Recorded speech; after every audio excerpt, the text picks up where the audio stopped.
کیا نماز جنازہ کے بعد دعا کرنی چاہیے؟ نماز جنازہ خود ایک دعا ہے. نماز جنازہ ہے ہی کیا؟ دعا. تو اس کے بعد دعا مستقل نبی صلی اللہ علیہ وسلم سے ثابت نہیں ہے، نہ کوئی صحیح حدیث ہے نہ کوئی ضعیف حدیث.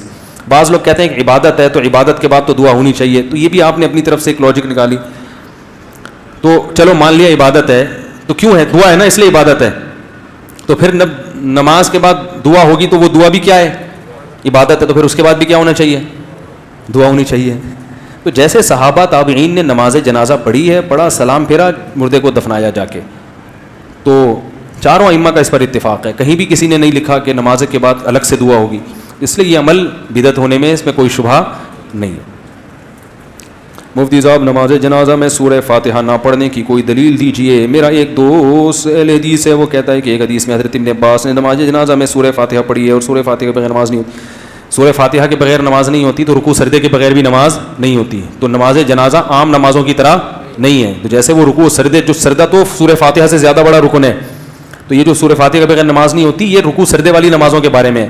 باقی حضرت ابن عباس نے جو سورہ فاتحہ پڑھی ہے وہ بطور دعا کے پڑھی ہے، بطور تلاوت کے نہیں پڑھی ہے. اس پر کوئی حدیث دکھا دیں کہ بطور تلاوت کے پڑھی ہے. تو ہم یہ کہتے ہیں نماز جنازہ میں سورہ فاتحہ پڑھنا جائز ہے بطور تلاوت کے، بطور دعا کے. سمجھ میں آ رہی ہے؟ سمجھ میں الحمدللہ. بطور دعا کے، کیونکہ دعا کے مختلف کلمات نبی سے نماز جنازہ میں منقول ہیں. تو جو زیادہ منقول ہیں ان کو زیادہ پڑھنا چاہیے، جو کم منقول ہیں ان کو کم پڑھنا چاہیے. تو اگر حضرت ابن عباس نے سورہ فاتحہ پڑھی ہے تو بطور دعا کے پڑھی ہے، تو بطور دعا کے ہم بھی اس کو جائز کہتے ہیں، پڑھ سکتے ہو، لیکن لازم نہیں ہے. اور وہ دعائیں جو زیادہ کثرت سے نبی سے منقول ہیں ان کا پڑھنا زیادہ افضل ہے نماز جنازہ میں. جیسے اللہم اغفر لحینا ومیتنا، اس کے علاوہ بہت ساری دعائیں تو کوئی بھی پڑھ سکتے ہو، تو فاتحہ بھی پڑھ سکتے ہو. لیکن فاتحہ کو نماز جنازہ کا رکن کہنا اور یہ کہنا کہ یہ نماز جنازہ کی خاص سنت ہے یا اس کے بغیر نماز جنازہ نہیں ہوتی، اس پر کوئی حدیث نہیں ہے. سمجھا پا رہا ہوں اپنی بات میں؟ مفتی صاحب السلام علیکم، میرا نام سیف احمد ہے. میرا یہ سوال ہے کہ آدمی اپنی 4 بیویوں کے ساتھ ایک ہی کمرے میں ایک ہی وقت میں 4 کے ساتھ رہ سکتا ہے؟ وہ اگر 4 بیویوں کو ایک کمرے میں رکھے گا تو خود کہاں رہے گا؟ ایک کمرہ تو دور کی بات، 4 کو ایک گھر میں اگر رکھتا ہے تو خود کہاں رہے گا؟ رہے گا تو یا تو بلڈ پروف جیکٹ پہن کے رہے گا، ورنہ کم سے کم ہیلمٹ بہت ضروری ہے، کیونکہ باقی چوٹیں انسان برداشت کر لیتا ہے، سر کی چوٹ برداشت نہیں کر پاتا. اس لیے کہتے ہیں تمام دوائیں بچوں کی پہنچ سے دور رکھیں. مفتی صاحب جب نماز کے لیے اقامت کہی جائے تو مقتدی اپنے دونوں ہاتھ باندھ لے، چھوڑے رکھ کے بعد باندھنا، کوئی ہاتھ باندھنا نماز کی سنتوں میں سے. مفتی صاحب فرض نماز کے بعد اجتماعی دعا مانگنا بدعت ہے. اب فرض نماز کے بعد ہاتھ اٹھا کے، آپ فرض نماز کے بعد ہاتھ اٹھا کر دیا دعا کیوں مانگتے ہیں؟ فرض نماز کے بعد ہاتھ اٹھا کے دعا مانگنا یا اجتماعی حیت پہ دعا مانگنا کسی بے غبار صحیح حدیث سے ثابت نہیں ہے. کسی بھی صحیح حدیث سے، ایک روایت ہے جو ذرا کمزور ہے جس میں آتا ہے کہ ایک دفعہ نبی صلی اللہ علیہ وسلم نے فرض نماز کے بعد ہاتھ اٹھائے ہیں، مگر وہ روایت کمزور ہے. اور اگر اس کو صحیح مان بھی لیا جائے تو ایک دفعہ. سمجھ میں آ رہی بات؟ تو کتنی دفعہ؟ ایک دفعہ. اصول فقہ کی کتابوں میں لکھا ہوا ہے، تو چاروں مذاہب کی فقہ کی کتابوں میں، کہ حدیث اگر کوئی عمل کثرت سے کیا جاتا ہو اور اس کا نقل کرنے والا صرف ایک ہو تو یہ بات بھی حدیث میں شک پیدا کر دیتی ہے. ایک دفعہ اگر نبی صلی اللہ علیہ وسلم نے کیا ہے تو پتہ یہ چلا کہ اور وہ بھی اجتماعی نہیں، انفرادی طور پر. سمجھ میں آ رہی ہے بات؟ انفرادی طور پر. تو آپ بھی کبھی کبھار انفرادی طور پر رفع الیدین کر لیں. عام معمول اگر نبی کا نمازوں کے بعد، فرض نماز کے بعد ہاتھ اٹھا کر دعا کرنے کا ہوتا، چاہے اجتماعی یا انفرادی، تو اس کے نقل کرنے والے کثرت سے ہوتے. سمجھ میں آ رہی اس بارے میں؟ کیونکہ نماز کو تو بہت اہتمام اور اہمیت کے ساتھ احادیث میں بیان کیا گیا ہے، جبکہ ہم دیکھتے ہیں کہ حدیث کی کتابیں اس سے بالکل خاموش ہیں. سمجھ میں آ رہی بات؟ دوسرا مسئلہ، بعض حضرات یہ کہتے ہیں کہ بہت ساری حدیثیں ہیں جن میں آتا ہے کہ رسول اللہ صلی اللہ علیہ وسلم نے فرض نماز کے بعد دعا کی بہت ترغیب دی ہے، اور آپ نے فرمایا کہ سب سے زیادہ دعا قبول کس وقت ہوتی ہے؟ فرض نماز کے بعد. اس حدیث کا مطلب سمجھیں. جب بھی ایک حدیث کو بیان کیا جائے گا دوسری احادیث کو سامنے رکھ کر, خود نبی اور صحابہ نے اس حدیث پر کیسے عمل کیا ہے. ہم نبی کو دیکھتے ہیں کہ کہیں بھی نہیں کسی صحیح حدیث میں ملتا کہ نبی صلی اللہ علیہ وسلم کا یہ معمول تھا کہ آپ فرض نماز کے بعد ایسے دعا مانگتے تھے. خلفائے راشدین سے بھی کوئی روایت نہیں ملتی, نہ صحیح نہ ضعیف. بھائی دیکھو ہمارے ہاں تو یہ پابندی سے ہو رہا ہے نا پانچوں نمازوں میں ہر مسجد میں, اگر صحابہ میں بھی ایسا ہوتا تو کوئی ضعیف روایت تو ملتی نا صحابہ کرام سے, نہ صحیح ہے نہ ضعیف ہے. اور نبی سے بھی کوئی کثرت سے ایک روایت ہے, اس کی سند پہ بھی کیا ہے, ٹھیک ہے بعض نے اس کو صحیح کہا بعض نے ضعیف کہا, مگر وہ بھی متفق علیہ صحیح نہیں ہے. تو یہ کیسے ہو سکتا ہے کہ ایک عمل پابندی سے ہو رہا ہو اور اس کا نقل کرنے والا کوئی ہو ہی نہیں. تو اب ہم دیکھتے ہیں کہ جو حدیث میں آتا ہے فرض نماز کے بعد آپ صلی اللہ علیہ وسلم نے دعا کی ترغیب دی ہے, خود کیسے دعا مانگی ہے.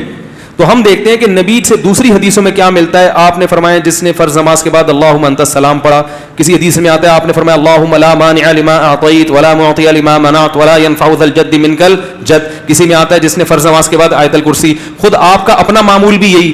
تو پتہ یہ چلا ان کلمات کو حدیث میں دعا سے تعبیر کیا جا رہا ہے. یہ وظائف ہیں. وظیفہ اس دعا کو کہتے ہیں جن کے یعنی لگے بندے کلمات ہوں, اس کو بھی دعا سے تعبیر کیا جاتا ہے. اس کی مثال ایسے ہے جیسے ہم کہتے ہیں افطار کی دعا, آذان کے بعد کی دعا, مسجد میں داخل ہونے کی دعا, مسجد سے باہر نکلنے کی دعا.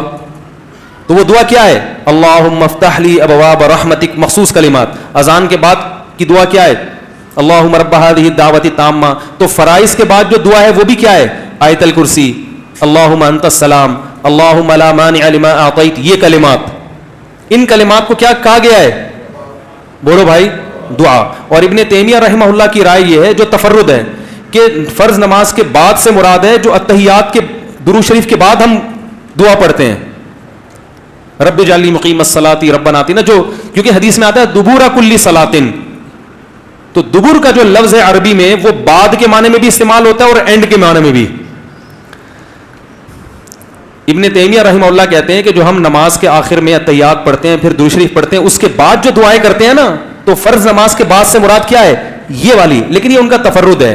ہم کہتے ہیں ایسا نہیں بلکہ سلام کے بعد. مگر دعائیں کون سی, وہ جو منقول ہیں. یہاں تک میں سمجھا پایا اپنی بات, آگے چلیں. اور نبی صلی اللہ علیہ وسلم نے مختلف مواقع پر مختلف وظائف پڑھے ہیں فرض نماز کے بعد, کبھی آیت الکرسی, کبھی اللہم انت السلام. تو ہم یہ کہتے ہیں, دوسری طرف حضرت عائشہ رضی اللہ تعالی عنہا کی حدیث ہے کہ آپ صلی اللہ علیہ وسلم فرض نماز کے بعد اللہم انت السلام کے بقدر بیٹھتے تھے اور پھر کھڑے ہو جایا کرتے تھے.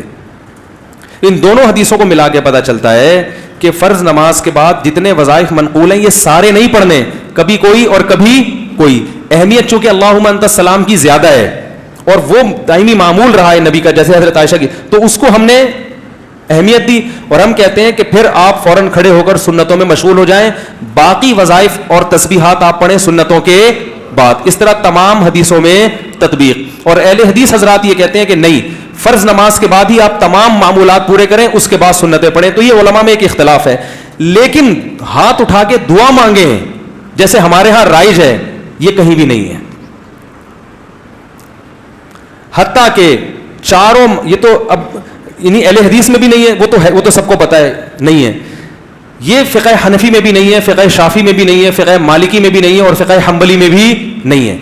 کیونکہ فقہ حنفی کی کتابیں بھی اس سے خالی, فقہ مالکیہ, شافعیہ, حنابلہ, ان کی کتابیں بھی اس سے بالکل خالی.